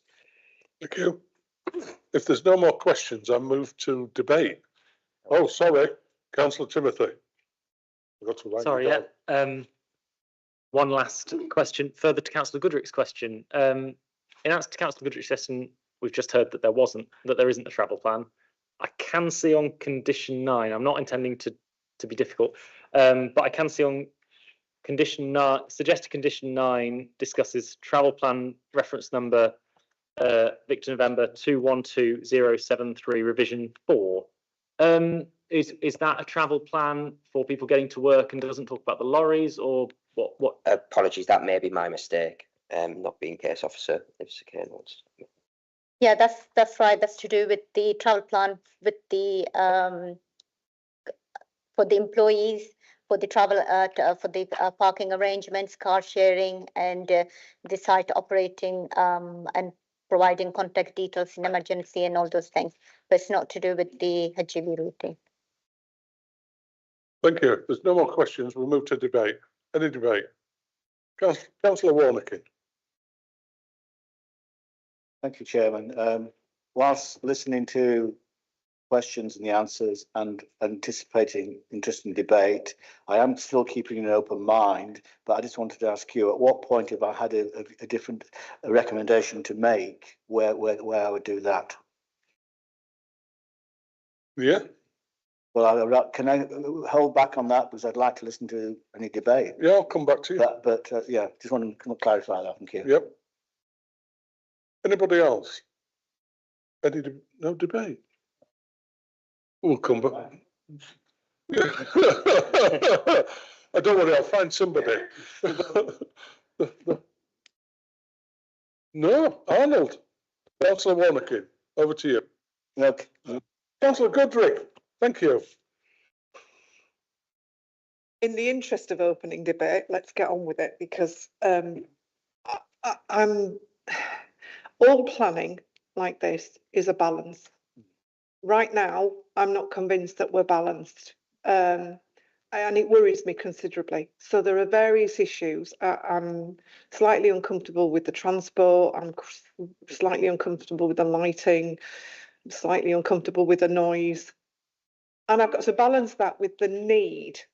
And the need is that if we are going to reach the government figures which have been imposed on us, we are going to need roads and pavements, and we are going to need asphalt.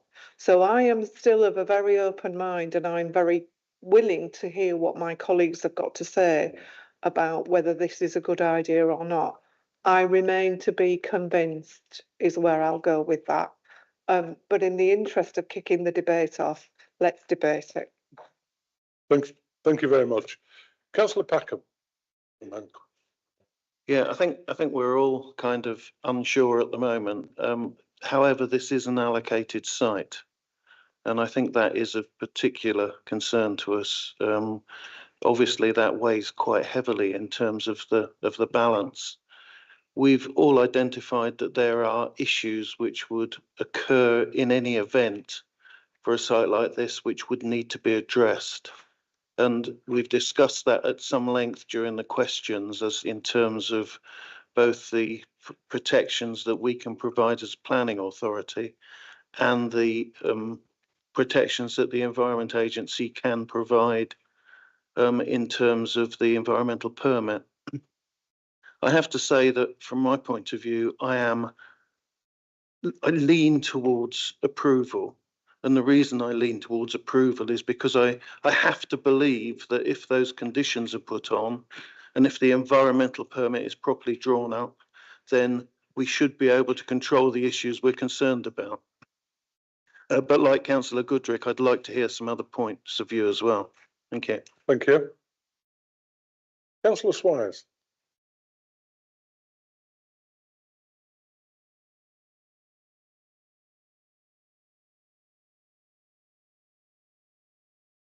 Not working. Thank you, Chairman.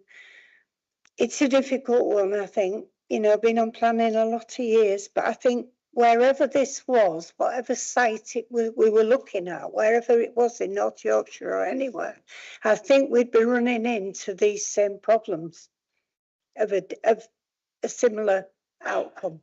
I think the thing going for this one probably is the fact it is a decent site. We're talking about travel plan. It is a decent site when you can get straight on to a motorway or a major road without having to go through villages. I don't think there's anywhere that would really want this, but if in the future we are needing this asphalt, we need to be moving on with it really. It is difficult because I see it from the pollution bit. The video quite clearly showed a lot of problems. However, if that is managed correctly, and it must be, I think it really is something that has to be monitored on a regular basis. Even these 20 hours, Councillor Goodrick, was 20 days. I think that is the time to monitor it really, because you would get a really good figure on that. And I think that is important for these people who live nearby. We're all living nearby somewhere like this that's going to come to planning. But as I say, I think wherever it was, we would run into a lot of these problems. Yeah, I'm a bit like that. Thank you. Thank you very much. Any more debate? Councillor Swanee. Thank you, Chair. I too am leaning towards approval, but I have to say I am concerned about this question of hot processes and plastic and the toxic emissions from that. And basically what I'm being told is we just have to rely on the Environment Agency. And I have to say some of the actions or lack of action by the Environment Agency in recent years don't inspire a tremendous amount of confidence. So I think, you know, what we need to see is evidence of this process being an acceptable process. Building plastic roads is something new as far as I'm concerned. I don't think many people probably know that the idea is that we can make roads out of a combination of materials, including plastic. But there are all sorts of consequences that flow from that. One is the production. The other is actually what happens to this new product that is put on the roads, and what happens as it gets damaged and worn away. All these sorts of questions. And am I convinced that the Environment Agency is on top of this question? I don't know is the answer, but I have to say that is my major concern, and will be. It's for members only to speak at this point. Councillor Swanwick, had you finished? Thank you very much. Councillor Watson. Thank you, Chair. We've heard a lot about the operating hours of this plant potentially.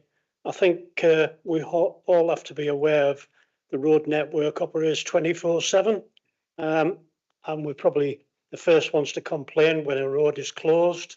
So when major work's carried out, junctions are closed for a bank holiday or overnight, and there's a need for asphalt to complete that work. I agree that we should condition it to minimise the numbers of nights that it's going to be operating, but I do think we have to understand it does need the opportunity for 24/7 operation, and that's part of why this is part of the application. So we just need to understand that the road network doesn't stop until tomorrow morning. If there's a major incident, the carriageway is damaged, they need materials there and then. Thank you. Thank you very much. Councillor Peacock. Yes, it seems to be heading to agreeing this. So what I'd like to just make sure, I mean, on number 12, on the construction, on what putting down there for the condition, it does say that they have to ensure that all vehicles leaving the site are in a clean condition, but it doesn't say that they should have wheel washing facilities. So to me, I would like to say now that if this goes through, I would definitely like to make sure that that is literally part of the condition. And the other point is, I think it's this monitoring of this 20 days is a concern. We all know legally, by law, once something is passed, enforcement law is working with the original applicant to make it correct. And so once this is passed, it is very important that we have something really set regarding the monitoring of those 20 days, because unfortunately enforcement is a very strange thing, and I think I've had 4 trainings on it in the last 2 years, and it's literally it's working with the applicant, and this has been a big concern. So that monitoring must be absolutely set in stone that it is going to happen, because as we've heard from residents and then what we've read, there is a lot of concern then. So we must make sure that we aren't going from midnight to 6 day after day. We'll have to make sure that it is done correctly and of the air condition, etc. So I would like to think there's something there that we can have from the officers, that monitoring legally, we have something here at North Yorkshire Council that says legally we expect you to do this.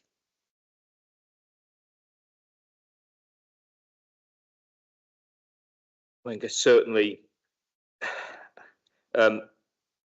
we in terms of the monitoring, I guess from the planning and then environmental health side of things, we can liaise with colleagues and stress the importance that members are seeing to this, and in working with the applicant, should they be successful in gaining consent, look to make sure that that's given appropriate priority.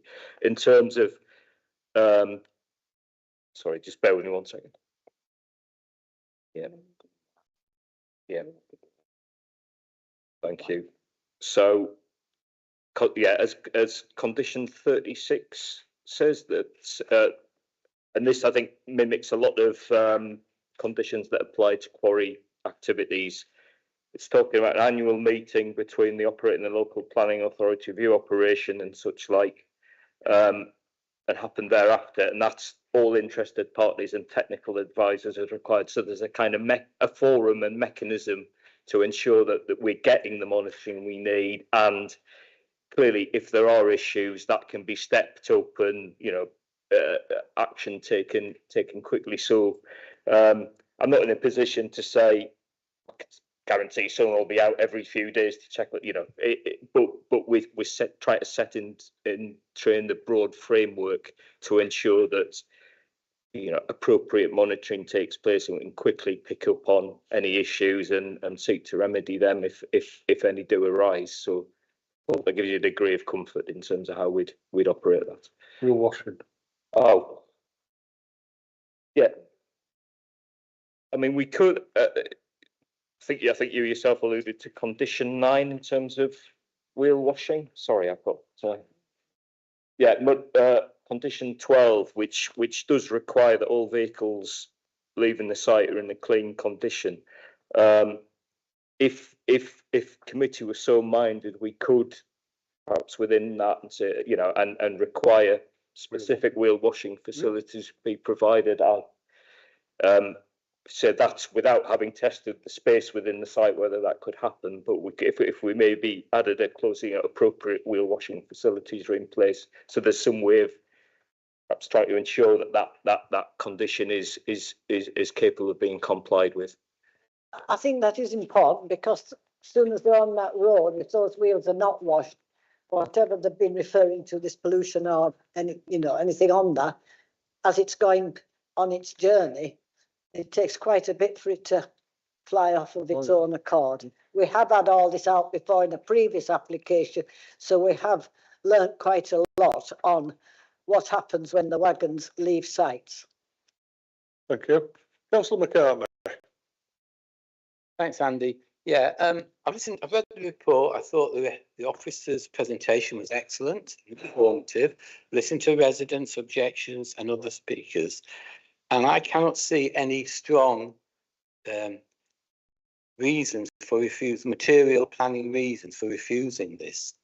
And I think with the change here about the wheel washing, I'd like to remove. We've got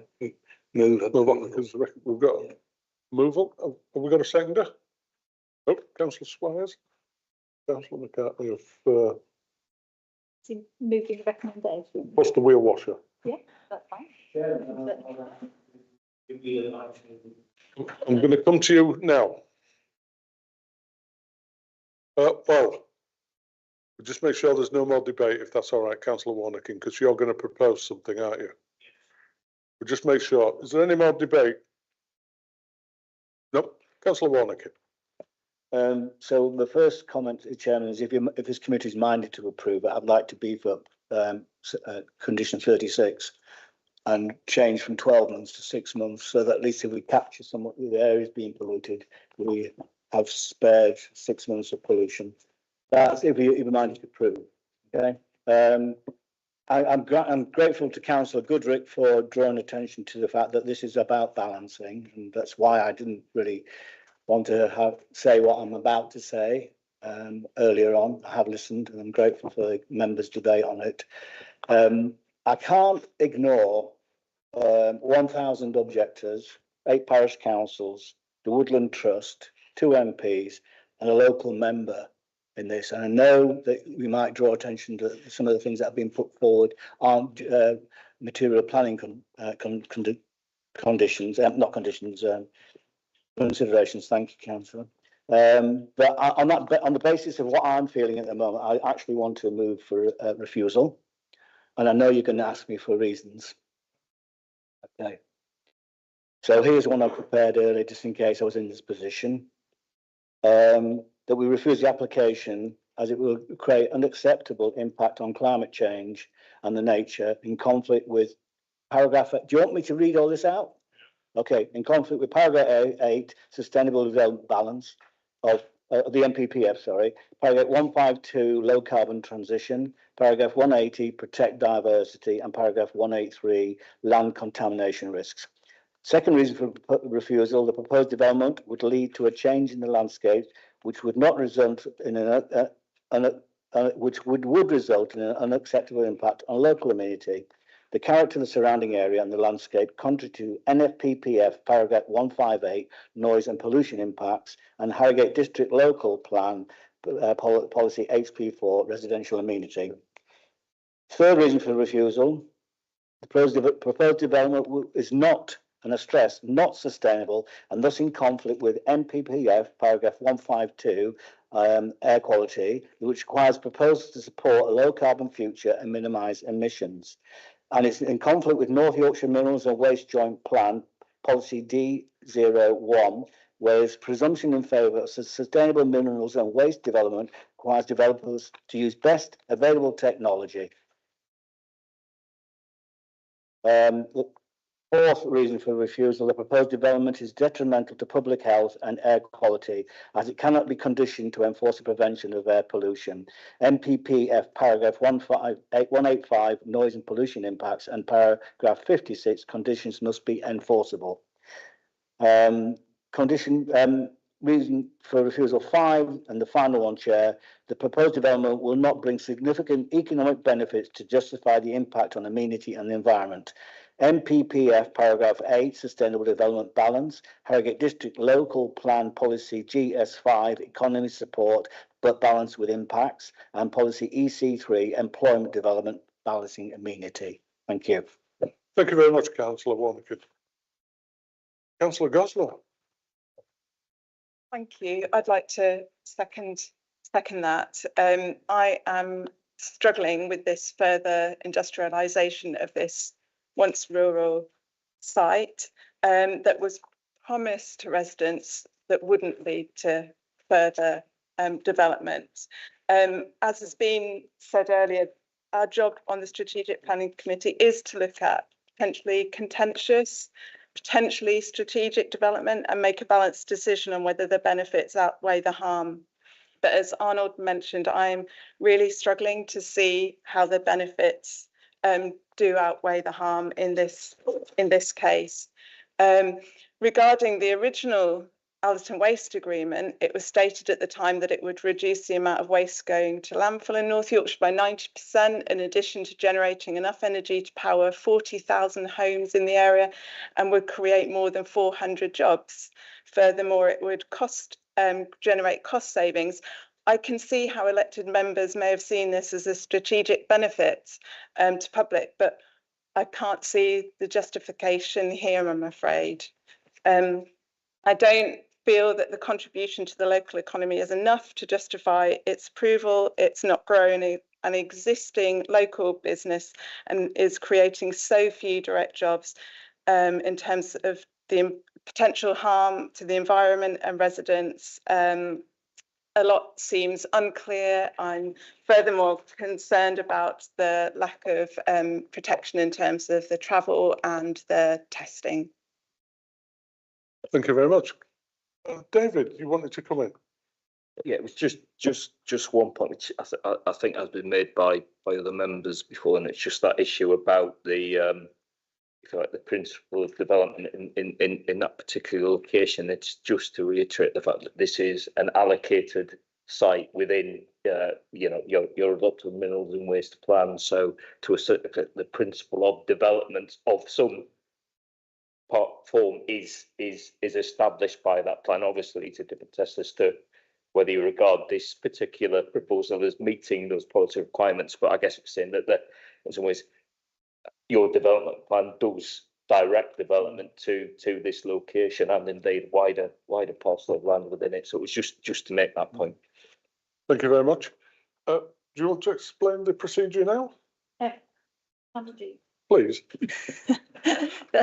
Thank you, Chairman. We've got two motions. We've got two motions. We had the first motion, obviously, to go with the recommendation, but obviously with an amendment to a condition. That was seconded, I understand, by Councillor Swires. The motion put forward by Arnold Warnicott is essentially a negation of that motion, albeit there is an additional amendment he referred to before he went forward with his reasons for refusal. In the situations where you've got two motions on the floor, the second one negates the first one, you take the first one, which is the recommendation to go with approval.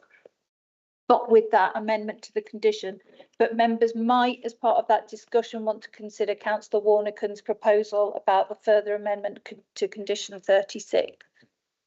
Chairman, can I come in there?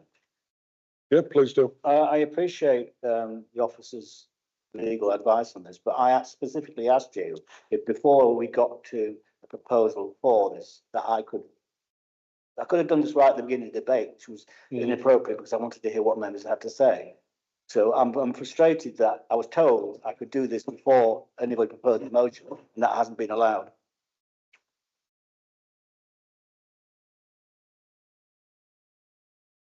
Katrina? As I say, the rules of procedure are ordinarily that you take the first motion because the second one negates the first one. But ultimately, if members want to go the other way, we can take the second motion first. Well, we'll ask the members if that's all right. Councillor Warneckin. Members, would you like to take Councillor McCartney's proposal first? Anybody in favour of that? Councillor Timothy. I don't suppose it matters, Chair, because we've got one recommendation to approve the recommendations and one to refuse it. So if we were to vote on Councillor McCartney's motion, then a yes vote would be for Councillor McCartney's motion, and a no vote would be for Councillor Warnecon's motion, in essence. Okay. Nope. So I'll put the question the other way around. Would you like to take Councillor Warnecon's motion first? Anybody? One. Do we need Councillor McCartney's? Was it? I can only sorry. I can only advise. Sorry, Chairman. I can only advise that the usual procedure for this, as set out in the standing orders, is that you don't accept the motion which negates the first motion, and that's what it does. So, Councillor Lee first, and then I'll come back to you. Why don't you just take a vote? Right. You're Take satisfied? a vote on both. So it's the same difference, isn't it? It is. Both. It is. Councillor Warnekin. Okay, I can sense the frustration within members about how we proceed with this, but I need to have this conversation going forward because I was led to believe by you, Chair, that I would have the right to do this before. So if I'd got in first, yes, would I have? I'm asking the question. If I got in first, right? Thank you. Right. In the interest of fairness, Councillor McCartney, are you willing to let me?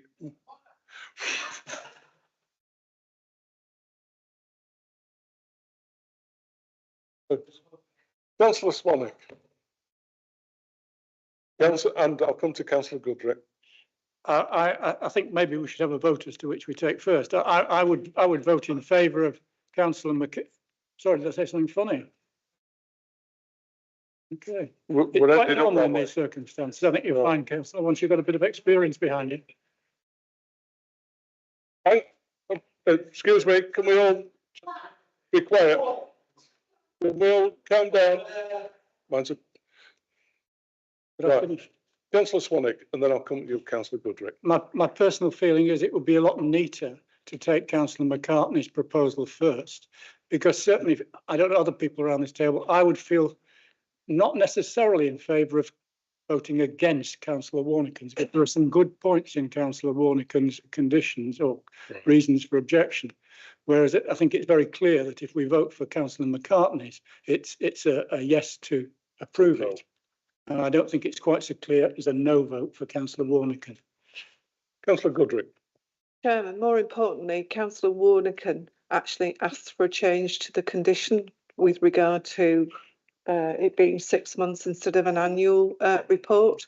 And I think we need to consider that before we go to any vote, because that's a reasonable request that he's made. Right. In the interest of maybe upsetting some people, I'm going to use the power of the chair. I'm going to take Councillor Warnecon's first, Sorry, Councillor McCartney. And if it fails, we move to the other one and vote on whether we want the amendment to the condition 36 to 6 months, and then we vote on the proposal. I know some people won't be happy, but we're going to do it that way around. And if I'm wrong, I'm wrong. Frankly, my dear, I'm usually wrong. We have a motion on the table. I'm not going to ask you to read all those conditions out again. All those in favour of Councillor Warnocking's motion, please vote. 3. All those against?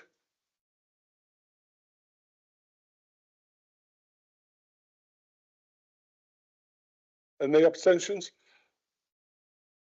Councillor Swanwick. Councillor Hugill, unfortunately, because you left the room for a period, you can't vote. Thank you very much. So now we move to amendment to condition 36 to 6 month monitoring. Is that correct? All those in favour? Oh.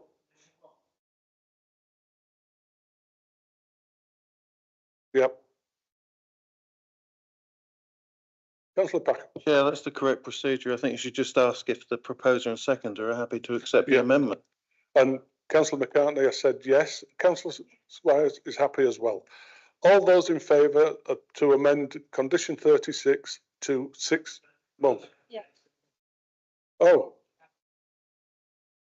Oh, we're just adding it to. We're not. Right. I thought we were voting whether the members wanted to accept it, but. Yeah, and the wheel washing.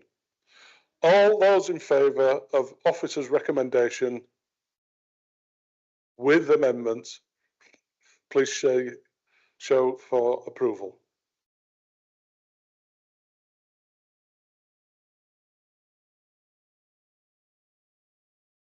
All those against? 3. Any abstentions? Councillor Hugo, can't vote. Thank you very much, everybody. That motion carried. Just to finish off, I've no other business. Next date of the next meeting is Tuesday the 8th. Thank you very much, everybody, for your time. Meeting closed. Please wait while we close the